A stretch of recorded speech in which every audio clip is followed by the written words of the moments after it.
140 words per minute for 8 minutes. 5 seconds more. Start.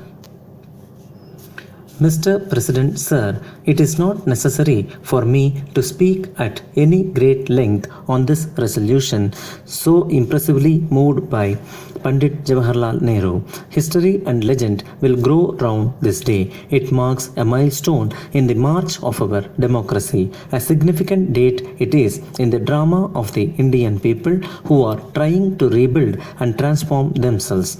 Through a long night of waiting, a night full of faithful purtents and silent prayers for the dawn of freedom, of haunting specters of hunger and death, our sentinels kept watch. The lights were burning bright till at last the dawn is breaking, and we greet it with the utmost enthusiasm. When we are passing from a state of serfdom, a state of slavery and subjection, to one of freedom and liberation, it is an occasion for rejoicing.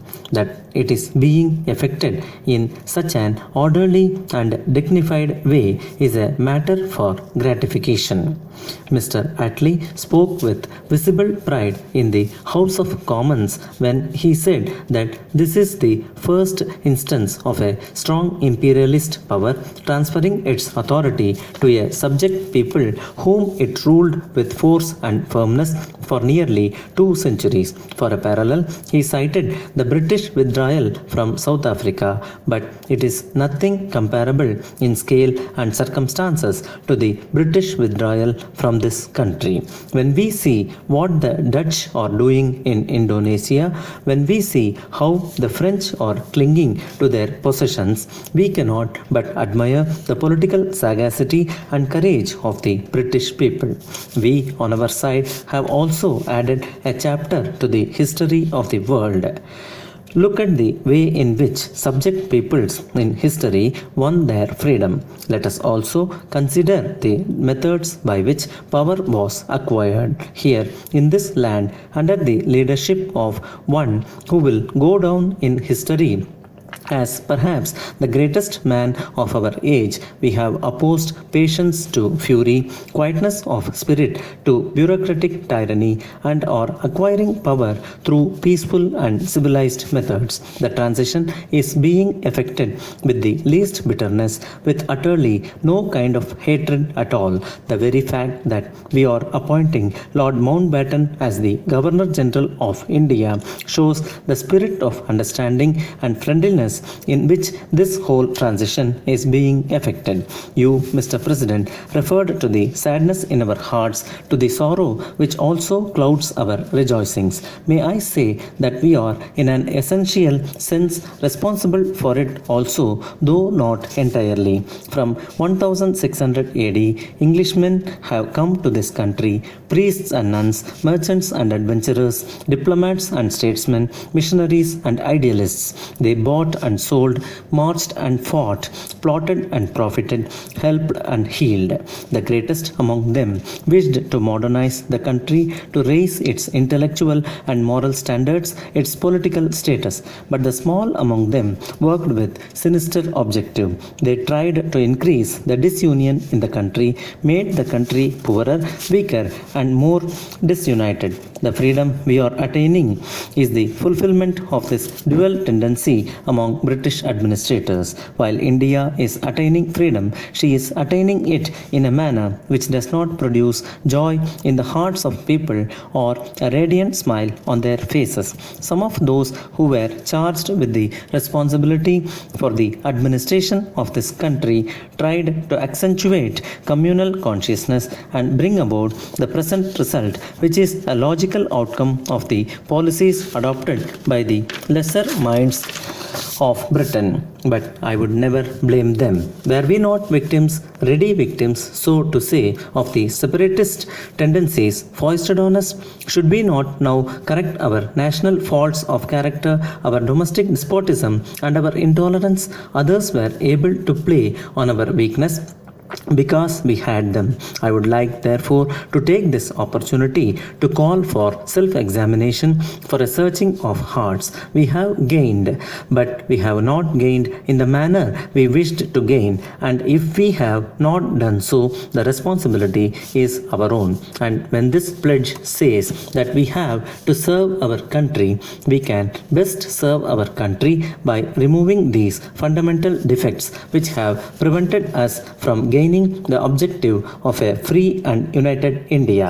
Now that India is divided, it is our duty not to indulge in words of anger. The body politic may be divided, but the body historic lives on. What we should do is to preserve those cultural ties, those spiritual bonds which knit our peoples together into one organic whole. It is by developing such attitudes that we can once again draw near and gain the lost unity of this country. Our opportunities are great, but let me warn you that when power outstrips ability, we will fall on evil days. We should develop competence and ability which would help us to utilize the opportunities which are now open to us. From tomorrow morning, from midnight today, we cannot throw the blame on the Britisher. We have to assume the responsibility ourselves for what we do. A free India will be judged by the way in which it will serve the interests of the common man in the matter of food, clothing, shelter, and the social services. Unless we destroy corruption in high places, root out every trace of nepotism, love of power, profiteering, and black marketing which have spoiled the good name of this great country in recent times, we will not be able to raise the standards of efficiency in administration as well as in the production and distribution of the necessary goods of life.